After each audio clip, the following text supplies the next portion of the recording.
আরেকটা জিনিস বোঝেন, দুনিয়াতে কেউ আপন হয় না। যে বউ আপন 2 ঘন্টা আপন থাকেতে 4 ঘন্টা ঝগড়া করে, আছে না নেই? যে ছেলে আপন সে 2 ঘন্টা কথা শুনে তো 4 ঘন্টা কথা শুনে না, ঠিক না বেঠিক? যে ভাই আপন সে ভাই 2 ঘন্টা আপন আর 2 ঘন্টা পর। যে বাবা আপন, যে সবচেয়ে আপন মা আপন, সেও দেখা যাচ্ছে আরেক ভাইয়ের কথা শুনে পর হয়ে যায়, হয় না? হয় না হাজেরিন? দুনিয়াতে কেউ 16 আনা আপন হয় না। আমাদের এই জীবনটা পরকে আপন করার, মানুষকে খুশি করার জন্য একটা সংগ্রাম। ছোটবেলায় বাবা মাকে খুশি করার চেষ্টা করেছি, পারিনি, কত মারছে, ঠিক না বেঠিক? বড় হয়ে বান্ধবীদের বন্ধুদের খুশি করার চেষ্টা করছি, থাকেনি, ঠিক না বেঠিক?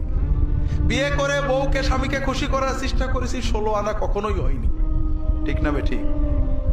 কর্মক্ষেত্রে, জীবনে, সব জায়গায় আমরা 12 আনা ব্যর্থ, যদি 4 আনা সফল হইও, ঠিক না বেঠিক?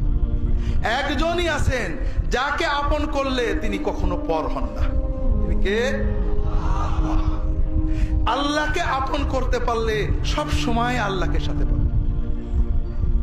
যদি আল্লাহকে আপন করে নিতে পারেন, আপনার বিপদে আপদে কষ্টে দুঃখে সব সময় মনে হবে আল্লাহ আপনার সাথেই রয়েছে।